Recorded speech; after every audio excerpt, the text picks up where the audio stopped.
आज है 18 फरवरी और हम शुरू करते हैं आज के करंट अफेयर्स।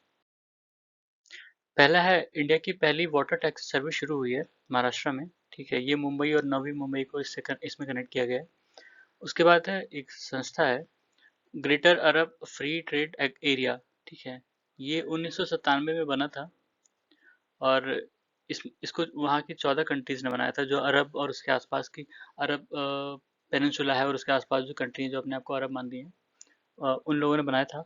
बाद में इसको 4 और कंट्रीज ने ज्वाइन किया था, वो चारों भी वही आसपास की हैं, अरब पेनिनसुला और उसके आसपास की। ठीक है, तो इसमें करीब 18 कंट्रीज हैं इस समय। ये इम्पोर्टेंट इम्पोर्टेंट क्या ये न्यूज़ में इसलिए था क्योंकि इंडिया और यूएई का भी अ, एक फ्री ट्रेड एग्रीमेंट हो रहा है, और यूएई जो है वो इसका पार्ट है। ठीक है, ग्रेटर अरब फ्री ट्रेड एरिया का। तो जब इंडिया का फ्री ट्रेड एग्रीमेंट यूएई से हो जाएगा तो इंडिया इन सब से भी ट्रेड कर सकेगा आसानी से। 2010 में यूएनजीए ने एक प्लान अडॉप्ट किया था। प्लान क्या था? Global plan for the decade of action for road safety 2011 to 2020। ठीक है, इसका उद्देश्य क्या था कि जो रोड एक्सीडेंट होते हैं उसमें जो मौतें होती हैं उनमें 50% की कमी लाना।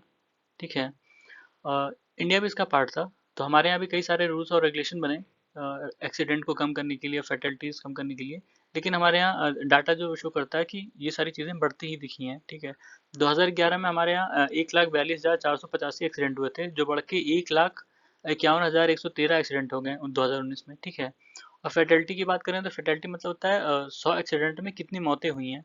ठीक है, तो 2001 में ये 26.9 था, जो बढ़ के 28.63 हो गया था 2011 में, और 2020 में ये 37.54 हो गया है। ठीक है, तो मतलब बढ़ता ही गया है। उसके बाद मोटर व्हीकल्स एक्ट पास हुआ था, उसका अमेंडमेंट पास हुआ था 2019 में। मोटर व्हीकल्स एक्ट जो पास हुआ था वो 1988 में, उसका अमेंडमेंट 2019 में पास हुआ था।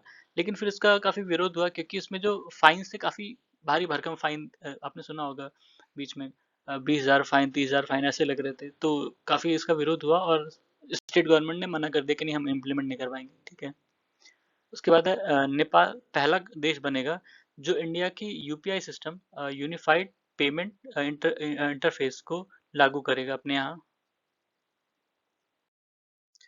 उसके बाद है भारत के पहले नेशनल मैरीटाइम सिक्योरिटी कोऑर्डिनेटर हुए हैं vice admiral G Ashok Kumar. उसके बाद है फिनटेक ओपन हैकाथॉन, इसको नीति आयोग ऑर्गेनाइज कराएगी। इसमें उद्देश्य होगा जो फिनटेक से रिलेटेड प्रॉब्लम होती हैं, फिनटेक मतलब फाइनेंशियल टेक्नोलॉजीज, उसके सॉल्यूशन ढूंढना। ठीक है, और ये ओपन होगा, मतलब कोई भी पार्टिसिपेट कर सकता है। और उसके बाद है new India literacy programme scheme. इसको मिनिस्ट्री ऑफ एजुकेशन ने लॉन्च किया है 5 सालों के लिए, 2022 से 2027 तक के लिए। ठीक है, और इसमें सारे एजुकेशन से रिलेटेड सारे एरियाज कवर किए जाएंगे। और इसमें जिसको पार्टिसिपेट करना है मतलब वॉलंटरी है, किसी के लिए ज़बरदस्ती नहीं है। अलग अलग वर्कशॉप होंगे, ये ऑनलाइन होगा पूरा। ये जो स्कीम है, जो भी पार्टिसिपेट करना चाहता है ऑनलाइन इसमें कर पाएगा। और इसमें एजुकेशन के साथ साथ लाइफ स्किल्स से रिलेटेड चीज़ें सिखाई जाएंगी, जैसे डिजिटल लिटरेसी। ठीक है, कैसे अकाउंट बनाना है, कैसे नेट चलाना है, और वोकेशनल स्किल्स सिखाई जाएंगी। ठीक है, फिर है इंडियन रेलवे का जो सबसे लंबा टनल बन रहा है T49, अभी उसका नाम नहीं दिया गया, T49 है। सुमेर और अरपिनचला रेलवे स्टेशन के बीच में, जम्मू कश्मीर में। ठीक है, उसके बाद है परामर्श 2022, ये एक वर्कशॉप ऑर्गेनाइज कराई गई थी national institute of career services के द्वारा। ये ministry of labour and employments की संस्था है। ठीक है, इस वर्कशॉप का उद्देश्य था जो स्टूडेंट होते हैं उनकी कैरियर काउंसलिंग करना, और जो टीचर होते हैं उनको एक तरह की ट्रेनिंग देना। ठीक है, उसके बाद H5N1 ये बर्ड फ्लू वायरस है, और H1N1 ये स्वाइन फ्लू है। ठीक है, कल ग्रीन हाइड्रोजन और ग्रीन अमोनिया पॉलिसी लॉन्च की गई। इसको मिनिस्ट्री ऑफ पावर ने लॉन्च किया है। इस पॉलिसी का उद्देश्य है जो हमारे यहाँ ग्रीन हाइड्रोजन का प्रोडक्शन उसको 5 मिलियन टन पहुँचाना 2030 तक। ठीक है, और ये पॉलिसी नेशनल हाइड्रोजन मिशन के अंतर्गत लॉन्च की गई है।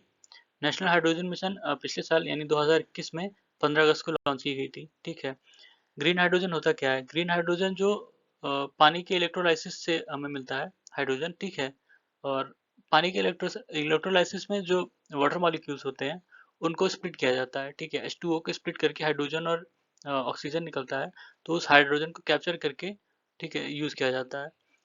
इस इलेक्ट्रोलाइसिस में भी बहुत एनर्जी लगती है, मतलब और अच्छी खासी इलेक्ट्रिसिटी लगती है, ठीक है। अगर वो इलेक्ट्रिसिटी किसी रीन्यूएबल सोर्स से आ रही है तो उसको ग्रीन हाइड्रोजन कहते हैं, ठीक है। अगर गैस नेचुरल गैस से आ रही है, ठीक है, तो उसको ग्रे हाइड्रोजन कहते हैं। और अगर कोयले से आ रही है, मतलब वो जो इलेक्ट्रिसिटी बनी है वो कोयले से बनी है, तो उसको ब्लैक हाइड्रोजन कहते हैं, ठीक है।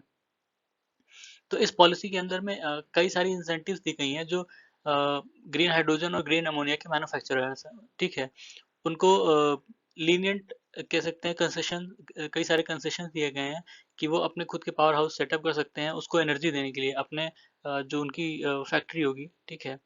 और वो अगर चाहे तो जो उनके पास एडिशनल पावर होगा उसको दूसरे शहर या दूसरे स्टेट भेज सकते हैं, उसके लिए उनको कोई चार्ज नहीं देना पड़ेगा, ठीक है।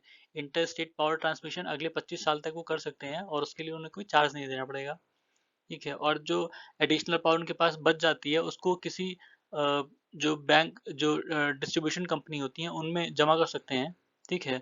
और जब उनको ज़रूरत पड़ेगी उसको ले भी सकते हैं। तो ऐसे कई सारे इंसेंटिव उन लोग को दी हैं, ठीक है। तो ये थे आज के करंट अफेयर्स। सुनने के लिए धन्यवाद।